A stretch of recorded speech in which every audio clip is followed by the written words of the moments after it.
Media and information literacy is a very important skill for everyone today. Think of it as learning how to be a smart consumer of news and information. It is not just about reading or watching, it is about understanding what you are seeing and hearing.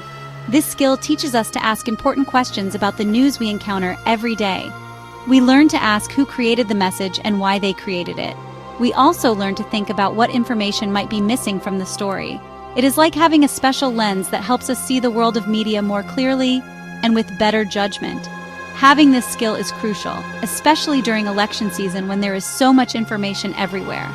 Media and information literacy helps us navigate this crowded space. It gives us the tools to separate good, reliable information from stories that are made to mislead us. It is about becoming an active user of media, not just a passive receiver.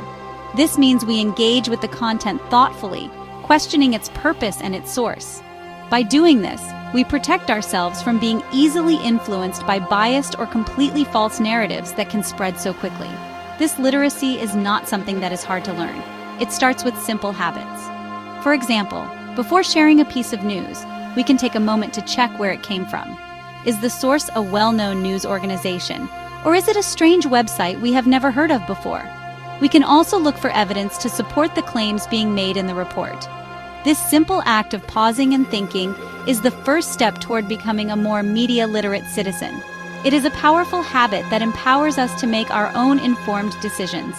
Ultimately, media and information literacy is about empowerment. It empowers us to think for ourselves and form our own opinions based on facts. It helps us understand the world around us in a deeper and more meaningful way.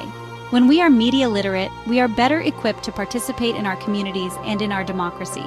We become more confident in our ability to understand complex issues and to choose leaders who we believe will truly serve our city of Malabon.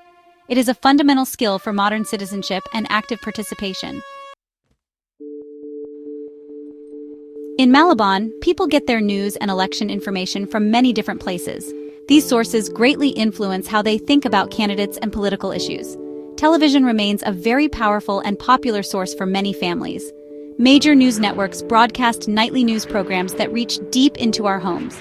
These programs often feature interviews with candidates, reports on campaign rallies, and debates that help voters see the candidates in action.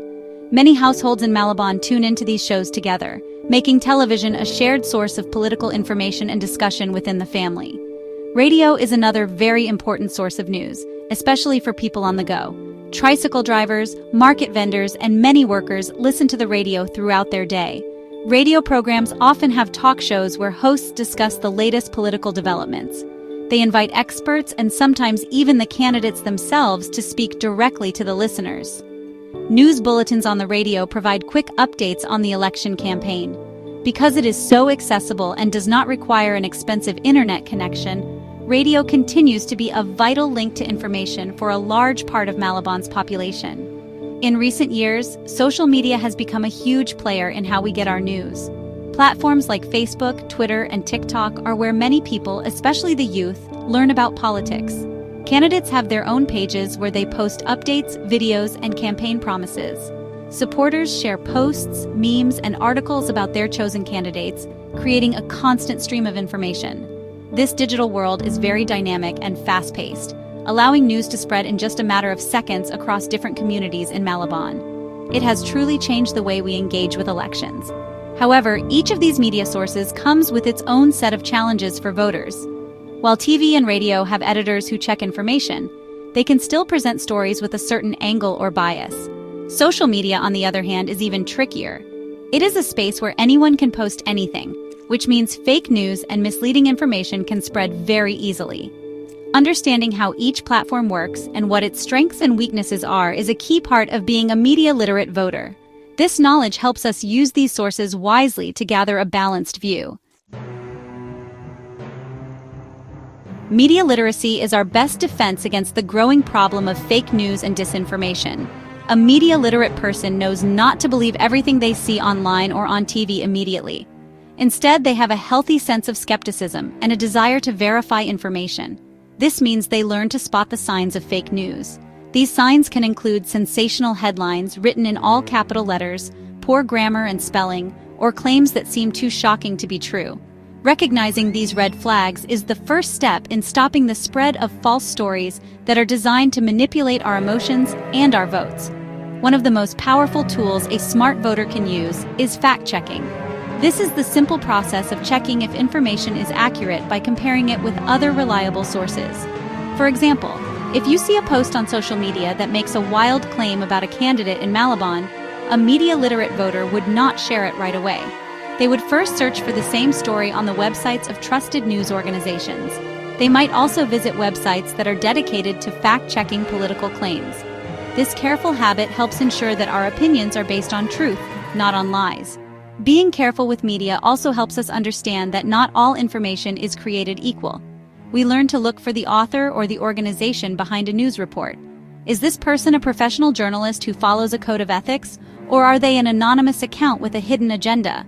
We can also look at the evidence presented in a story. Does it include direct quotes, official documents, or data to back up its claims? Asking these questions helps us gauge the credibility of a source and decide how much we should trust it, which is very important when making voting decisions. In Malabon, we see examples of responsible media use when community groups or even individuals take the time to share fact-checked information. They might post on their local Facebook groups to correct a false rumor that is spreading about a candidate, or they might organize small discussions to talk about how to identify fake news.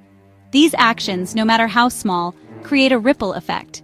They help build a community of smarter, more discerning voters who are less likely to be swayed by disinformation and are more capable of choosing their leaders based on solid facts and real performance.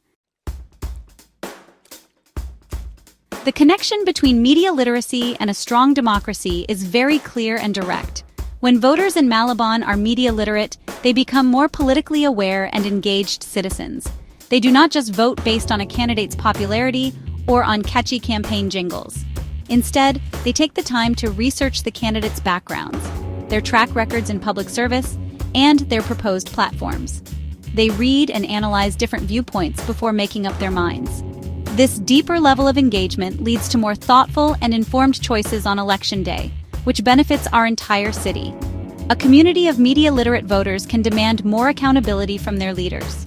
When people know how to find and understand information about local governance, they can better monitor the actions of elected officials.